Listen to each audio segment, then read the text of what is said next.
everyone, so we're looking at part 4 of ethnicity today, ethnic conflict. This one is going to be a little bit longer. There's going to be some incredibly serious stuff in here, and there are some videos that are included that I will link below and in the Google Classroom that can be a little bit difficult to watch. They can be kind of triggering. It definitely comes with a warning. You can choose to not watch those if you wish, but I highly recommend it. They will include things like bodies, skeletons, mass graves, things like that, because we're talking about genocide. Okay, so moving forward. Our tidbit of the day is that on November 21st in 1783 in Paris, France, we had a hot air balloon made of paper and silk by the Montgolfier brothers, and this is our first hot air balloon. Okay, so I want you to take a moment and write down 2 examples of genocide.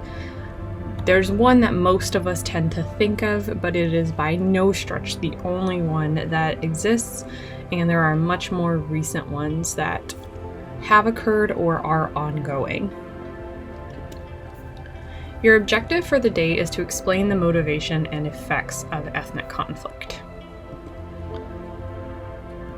So getting into this, again, we want to think about our urban distribution. So we have African Americans and Hispanics in urban areas in the United States, and an ethnic neighborhood or enclave is an area in a city containing members of the same ethnic background. This is going to hit a little bit of review because it's kind of important to understand where ethnic groups are distributed and how distribution can lead to or impact conflict. So if you remember, we looked at this map before. This is Los Angeles, and looking at where our greatest concentrations of ethnicities are in LA. So looking at the different ethnic neighborhoods. Blockbusting. Blockbusting is a term that we use when we think about real estate agents who convince white families to leave because black families are moving in. It leads to white flight. That would be all of the white families fleeing that neighborhood or leaving that neighborhood. It is a shady business practice. It is illegal, and it still happens at times. But essentially they go in and they make people afraid because black people are moving into the neighborhood. And so they talk about, oh, there's going to be violence and crime and property values are going to drop and all of these terrible things, which is absolutely racist and bigoted. And as I said, completely illegal, but it still happens. This is related to the concept of segregation. So segregation is the separating of people, items, or communities by law. It doesn't actually have to necessarily be by law. So it could be de facto segregation where they aren't separated by law, but they are separated in practice. Suffrage. Suffrage is the right to vote. Notice that there is no E right here. This is not suffrage. It has nothing to do with suffering. This is suffrage, and it is 100% the right to vote. In South Africa, from about 1948 to 1994, we have something going on called apartheid. This is the physical separation of different races into different geographic areas, and it is policies of institutionalized racism, racial discrimination that began in 1948. So with apartheid, it prevented intermarriage. You could not marry between races. It created white-only jobs. It took away citizenships from Africans. It assigned Africans in particular, and this, when we say Africans, they're referring to Black Africans, because remember, they're in South Africa. It assigns ethnic states to them called homelands. We end up with 10 homelands that house about 99% of the black population, and there is violent punishment for any protest. So we're putting a white minority in power, designating at birth racial categories that are government designated. So we have white, black, which is anybody who is Black African, colored, which is someone who is biracial or mixed race, and Asian, which predominantly refers to people from India or of Indian descent.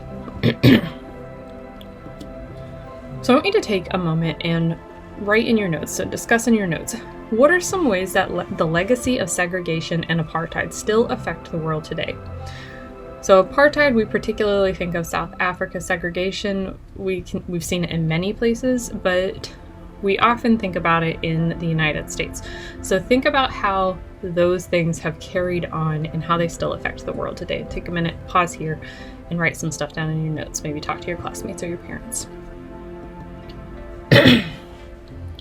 So ethnic cleansing. Ethnic cleansing is the more powerful ethnic group removing the weaker ethnic group or multiple weaker ethnic groups to create a homogenous region. They want everybody in that region to be the same. This does not necessarily include killing people. It often does, but it also refers to just pushing them out.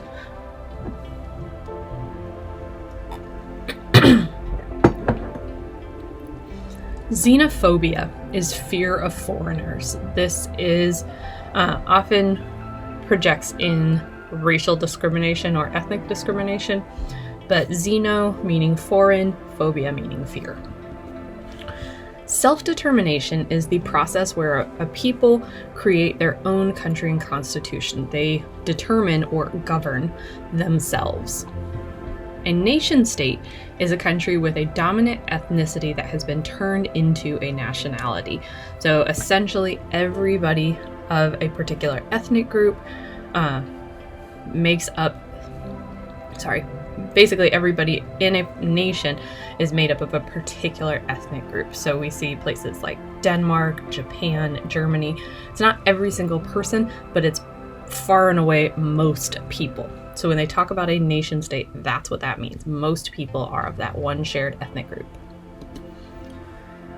Multi-ethnic versus multinational. So multi-ethnic means that we have more than one ethnicity in a country, so like the United States, Canada, basically most countries, versus multinational, where we have a country that has multiple ethnic groups that agree to coexist but recognize each other as distinct nationalities. Remember that legal piece of identity.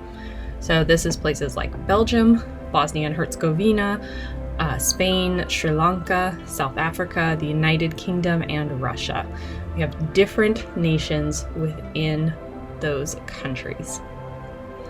The Soviet Union was a huge multinational state that failed.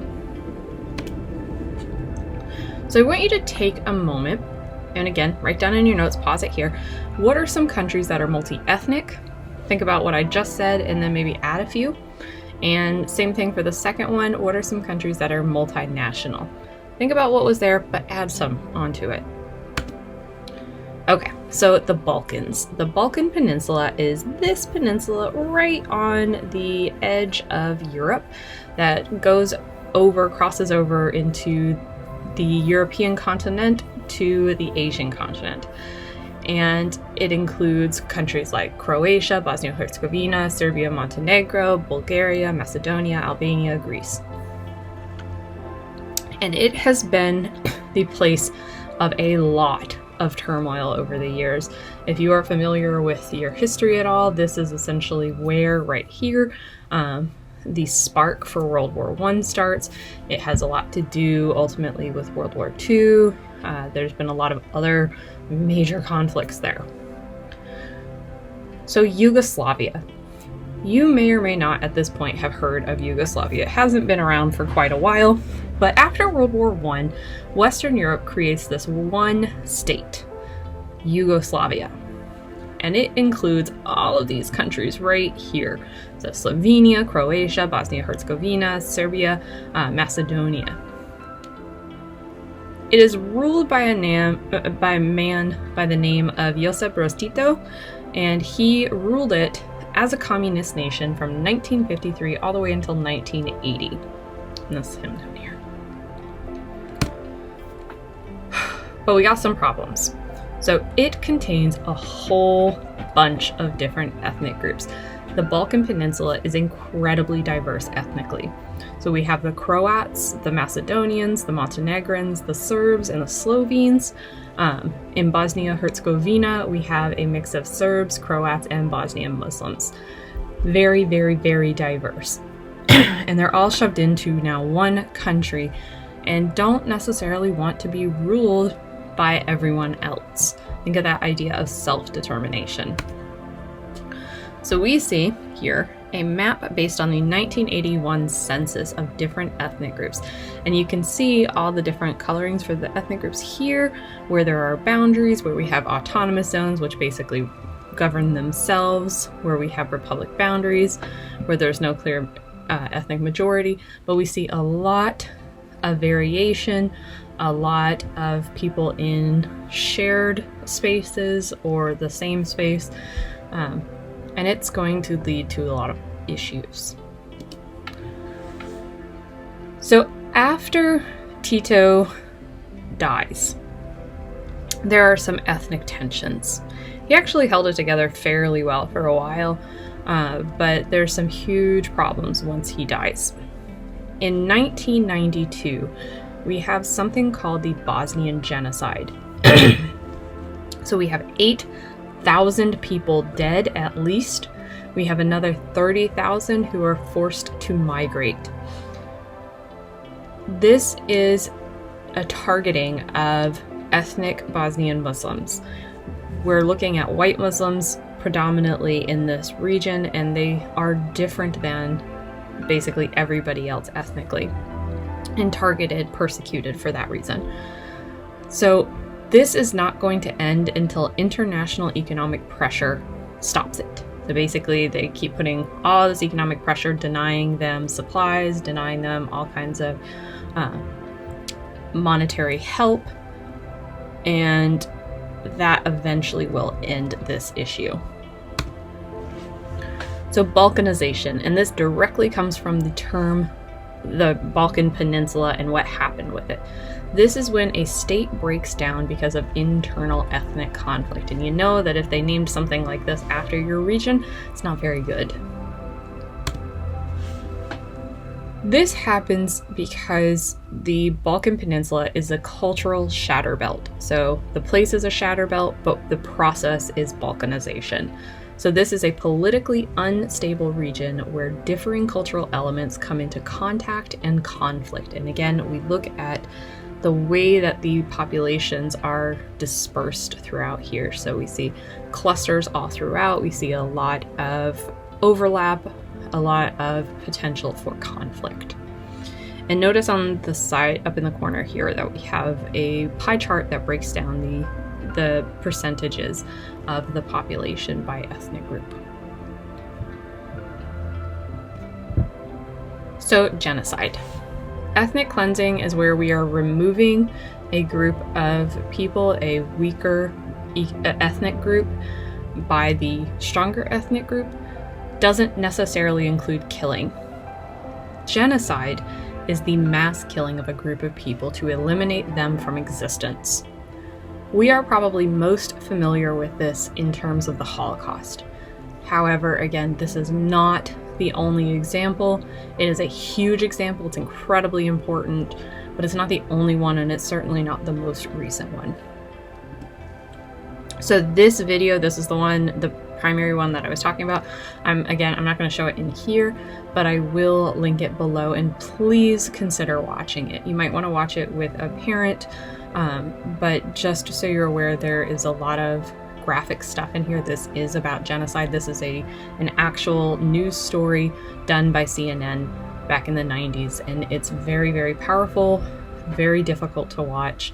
It shows a lot of death and a lot of the abuses that were going on, but it's a very, very good telling of what happened.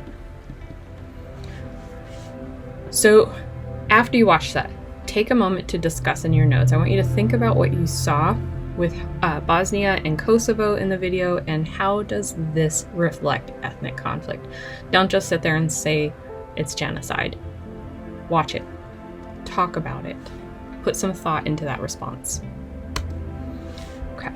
In sub-Saharan Africa, we also are going to have a lot of ethnic conflict, and a lot of this comes as part of the colonial legacy. So Europe created a whole bunch of nations in Africa during the 18 and 1900s, and they did so without thinking about the tribes and ethnicities that already existed there. So they took land, divided it up, and basically said, these are where my lines are. And they made historic enemies neighbors, which was not necessarily a great move.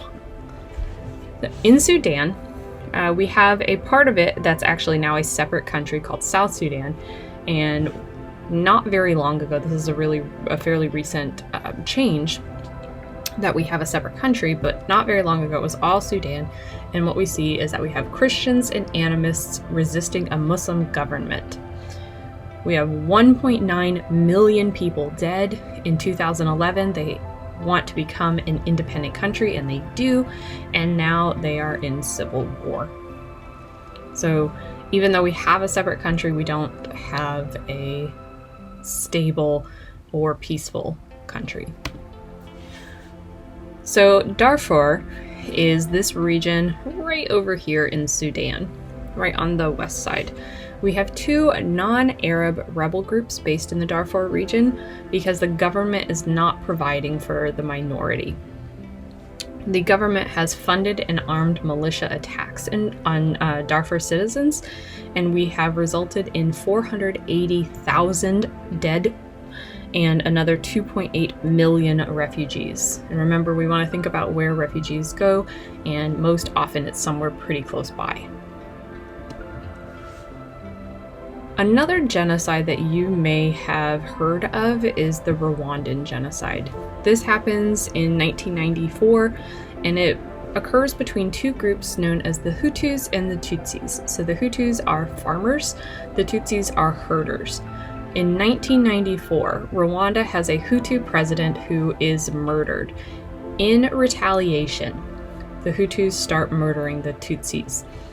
We end up with 800,000 people dead, and it's going to spill over into the Congo and lead to 5.4 million deaths. So just so you guys know, this next slide is going to be pretty graphic. There are some pictures of corpses, so you're aware when we pass through it. This is all the result of Rwandan genocide. You can see that there are just dozens and dozens of dead, big mass graves, bodies everywhere.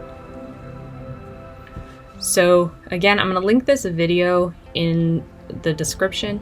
Make sure you watch it. This is going to give a really short history on the entirety of what's happening between the Hutus and the Tutsis in Rwanda. So I want you to take a moment to consider and write in your notes, what's the main motivation of genocide for its leadership and its participants? Are those motivations different? So are they different for the leaders than they are for the participants? And take a moment to explain the difference between ethnic genocide and between ethnic cleansing and genocide. Describe the causes and effects of ethnic cleansing and use an example. And again, remember, they're not the same thing. They might be related. Genocide can be part of ethnic cleansing, but strictly speaking, they're separate concepts. I'm also going to link this video below, so take a little bit of time and watch it. It's a very good one. It's not super long, but it's a great end to this unit. And that is all I have for you guys. So make sure that you go back and rewatch any parts that you need a little bit more clarification on. Make sure you're reading in your textbook. Go and watch those videos that I post below. They are a little bit difficult to watch at times, but they're incredibly important and relevant to our class and the things that are going on in the world today. So the genocides that I didn't mention in here, we have things like the Uyghurs in China. They are ethnic Muslims in China. This is an ongoing issue that only very recently has begun to be recognized as a genocide. So check the news, you're gonna find it in there. And the Rohingya Muslim genocide, largely taking place in Myanmar or Burma. And again, this is a very recent and ongoing one. It's been happening for a while. The Rohingya are a nomadic Muslim population because essentially they don't have a homeland and they're not allowed to have a homeland. So they are largely Burmese, but the Burmese government doesn't really want them. And so they've committed some pretty horrific atrocities against them. With that, double check your notes, make sure you got everything that you've missed or get anything that you've missed, and have a great day.